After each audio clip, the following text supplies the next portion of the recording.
कार्यक्रम सत्य घटनाओं से प्रेरित है। जिनके साथ ये घटनाएं घटी उसकी वास्तविकता उन्हीं तक सीमित है।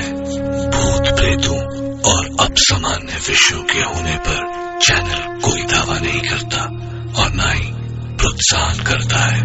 बस एक दावा करता है और वो है डर। कहते हैं कल्पना हकीकत से ज्यादा बड़ी और अद्भुत होती है, लेकिन सच और सपने के बीच का फासला भी बहुत कम होता है।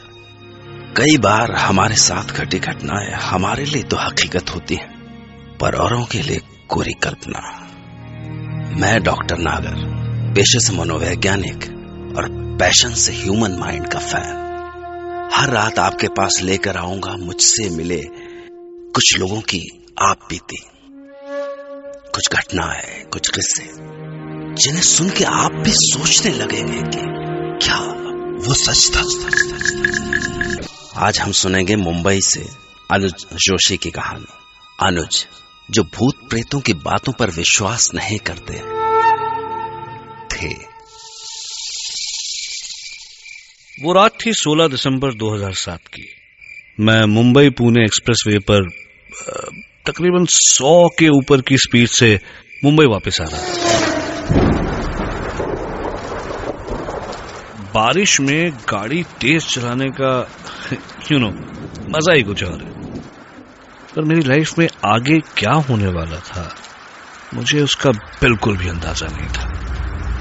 मैं मस्त बारिश को चीरता हुआ गाड़ी दौड़ा रहा था कि अचानक मेरा ध्यान पेट्रोल इंडिकेटर पर गया एंड आई रियलाइज कि पेट्रोल लगभग खत्म हो चुका है। एज एक्सपेक्टेड अगले 10 सेकंड में ही गाड़ी बंद पड़ गई। Oh hell, the only way out was डब्बा लेकर पेट्रोल पंप तक जाओ और वापस आओ। तेज बारिश और 5 किलोमीटर का वॉक। उफ, खैर डब्बा लेकर बाहर बारिश में निकला।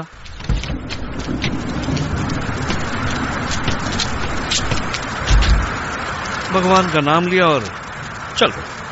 तब लगा जैसे भगवान ने मेरी सुन ली, क्योंकि 10 कदम ही चला था कि देखा कि पीछे से एक गाड़ी चली गई। मैंने लिफ्ट मांगी और गाड़ी रुक गई। तो मैंने कांच पर नॉक किया, होपिंग कि मुझे लिफ्ट मिल जाए। लेकिन जब कांच नीचे हुआ तो पता नहीं क्यों एक अजीब सा डर लगा।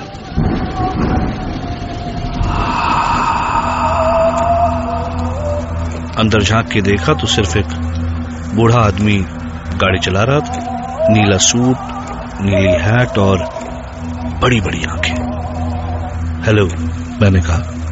वो आदमी मेरी तरफ मुड़ा और मुस्कुराया, लेकिन वो मुस्कान बहुत अजीब सी थी, ऑलमोस्ट क्रीपी। और तब उसने अपना मुंह खोला और उस आदमी की आवाज सुनकर ऐसा लगा मानो किसी ने मेरी पीठ पर बर्फ डाल दिया। उसने कहा, हेलो। सच एक बार मन में आया कि तुरंत यहां से भाग जाऊं, पर मैंने अपने आप को संभाला और कहा, सर लिफ्ट मिलेगी? मुझे आगे 5 किलोमीटर तक जाना है, एक पेट्रोल पंप तक। उस आदमी ने अपनी उसी ही पतली और अजीब सी आवाज में जवाब दिया, जरूर आओ, बैठो। Thank you sir. मैंने एक लंबी सांस ली और गाड़ी में बैठ गया। कई बार कैसे होता है ना, वो कुछ करते ही मन से आवाज आती है कि गलत किया बॉस, गलत किया। बस वैसी ही आवाज मेरे मन में आ रही थी। मैंने फाइनली कहा, हेलो सर, मेरा नाम अनुज है। Call me Freddy. Okay, hi Freddy. वो मेरी तरफ देखकर मुस्कुराया। पतले से सूखे हुए होंठ और पीले रंग के टेढ़े मेढ़े दांत। मेरी तरफ मुस्कुराने के बाद फ्रेडी डिकोस्टा फिर आगे देखने लगा। धीरे धीरे मेरा डर बढ़ने लगा। फाइनली बातचीत करने के इंटेंशन से मेरे मन में जो आया मैंने कह दिया, आप बहुत खुश लग रहे हैं मिस्टर फ्रेडी। ओह यस, मैं बहुत खुश हूँ। मैं कल सुबह अपने एक दोस्त से 4 साल के बाद मिलूंगा। अच्छा, देखो ये है उसकी तस्वीर। और उसने मुझे एक आदमी की तस्वीर दिखाई।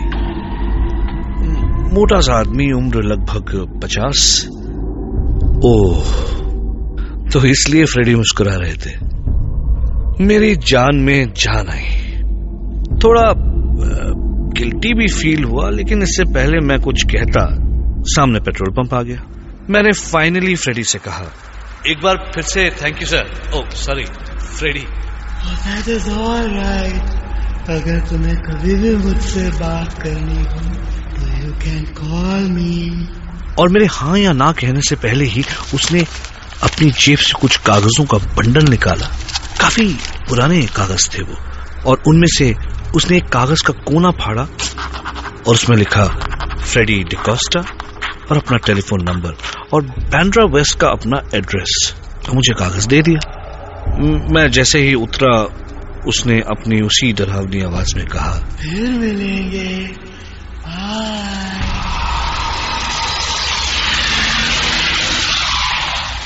और तुरंत कार निकल गई। मैं उसके तुरंत बाद अपने कपड़ों को बचाते हुए पेट्रोल पंप में घुसा। वहां खड़े पेट्रोल अटेंडेंट ने मुझे देखकर पूछा, क्या साहब आपकी गाड़ी बंद पड़ गई है क्या? हाँ यार, तो अच्छा हुआ कि लिफ्ट मिल गई। लिफ्ट? काय का लिफ्ट साहब? आप कितने दूर से चलते आ रहे? सही मायने में मुझे अब डर लग रहा था। भाई मैं पेट्रोल पंप के सामने एक गाड़ी से उतरता हूं और पेट्रोल पंप के अटेंडेंट को दिखाई नहीं देता। ये बात बहुत अजीब थी। मैं जैसे तैसे अपनी गाड़ी तक पहुंचा और गाड़ी चलाते हुए फाइनली घर आ गया। अगले दिन सुबह उठकर ऐसे लगा मानो कि सब कुछ सपना था। लेकिन मॉर्निंग न्यूज में कुछ देखा तो सब कुछ याद आ गया। एक प्लेन क्रैश की न्यूज टीवी पर आ रही थी। मरने वालों की फोटोग्राफ्स दिखाई जा रही थी और उसमें से एक मरने वाली की तस्वीर थी। मैं तुरंत पहचान गया उसे। मुझे बहुत बुरा लगा। अरे ये आदमी तो वही है जिससे फ्रेडी डिकोस्टा 4 साल बाद मिलने वाला था। मैंने तुरंत वो कागज ढूंढा और उस नंबर पर कॉल किया। एक औरत ने फोन उठाया और मैंने कहा कि फ्रेडी डिकोस्टा से बात कर सकता हूँ। तो उस औरत ने गुस्से में कहा, What nonsense? क्या मजाक है ये? और फोन रख दिया। मुझे बड़ा अजीब लगा। मैंने फिर से कॉल लगाया। हेलो, अपनी मालकिन या मालिक को फोन दीजिए।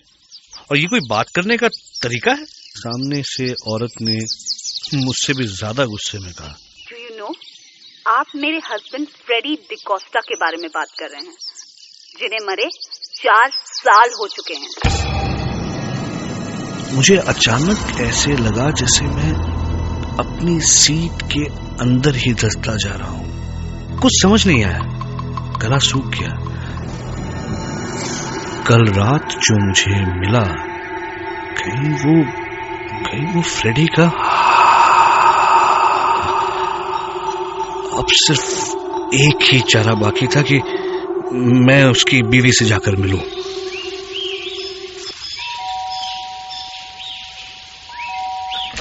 Yes, may I help you? जी, मेरा नाम अनुज है। वो मैंने आपसे फोन पर बात की थी आपके हस्बैंड फ्रेडी के तुम जाते हो या मैं पुलिस को बुलाऊं? नहीं, मेरी बात सुनिए प्लीज। मेरा विश्वास कीजिए, मैं कल रात को उनसे मिला था और मेरी उनसे बात हुई थी। I'll call पुलिस अगर तुम इधर से नहीं गया तो। प्लीज मैडम बात सुनिए। वो उनका कद कुछ 6 फुट का था। वो पतले से बड़ी बड़ी आंखें और उन्होंने वो ब्लू सूट पहना था, ब्लू हैट भी। औरत तुरंत रुक गई, दरवाजा खोला और मुझे देखती रह गई और थोड़ी देर बाद बोली,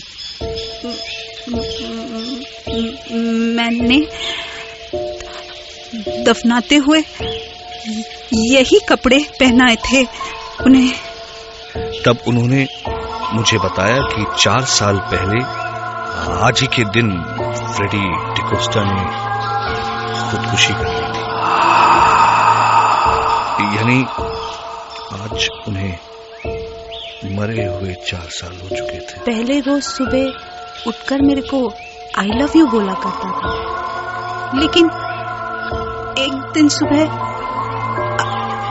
आई लव यू के बदले उनके मरने की खबर मिली। 4 साल से तड़प रही हूँ कि मेरा फ्रेडी फिर मेरे को आई लव यू बोलेगा। I was shocked. ये सब क्या हो रहा है? उनकी वाइफ मुझे उनकी कब्र तक ले गई। मुझे बहुत अजीब और बहुत ज्यादा डर लग रहा था। फ्रेडी के बारे में हर बात मिली, लेकिन एक चीज नहीं मिली, उनकी आवाज। उनकी वाइफ ने कहा कि हाँ, उनकी आवाज तो मैंने कहा एकदम अजीब सी, पतली सी और फटी हुई सी आवाज थी, राइट? तो उन्होंने कहा नहीं, उनकी आवाज तो मोटी थी। तब अचानक उनका चेहरा एकदम सफेद हो गया और उन्होंने कहा, तुम जानता है मेरा हस्बैंड कैसे सुसाइड किया? अपने गले पे गोली चलाकर। इसीलिए उनकी आवाज। मेरे चक्कर बढ़ते जा रहे थे। तब अचानक उनकी वाइफ ने मुझसे पूछा, पर आपको ये नंबर कैसे मिला? हाँ, उन्होंने मुझे वो कुछ कागजों का बंडल था उनकी जेब में, जिसमें से एक कागज फाड़कर उन्होंने मुझे दिया। अचानक मानो उनकी आंखें और बड़ी हो गई और उन्होंने कहा, किधर है? मुझे वो कागज दे दो अभी, प्लीज मुझे वो कागज दे दीजिए। देखिए इसमें लिखा है फ्रेडी डिकोस्टा, ये फोन नंबर और ये एड्रेस। उस कागज को उन्होंने कुछ ऐसे छुआ जैसे कोई बहुत कीमती चीज हो, और उन्होंने कहा, आपसे वो कह रहे हैं कि I love you।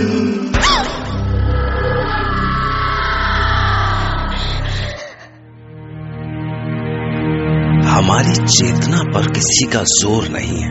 सपनों को तो आप बुलाते नहीं हैं, लेकिन वो फिर भी आते। इसी तरह जिंदगी में कुछ पड़ाव भी बिना बुलाए चले आते हैं।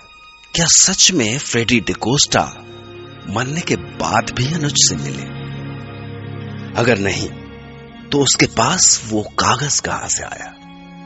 क्या सच में मरने के बाद उनकी आवाज बदल गई थी?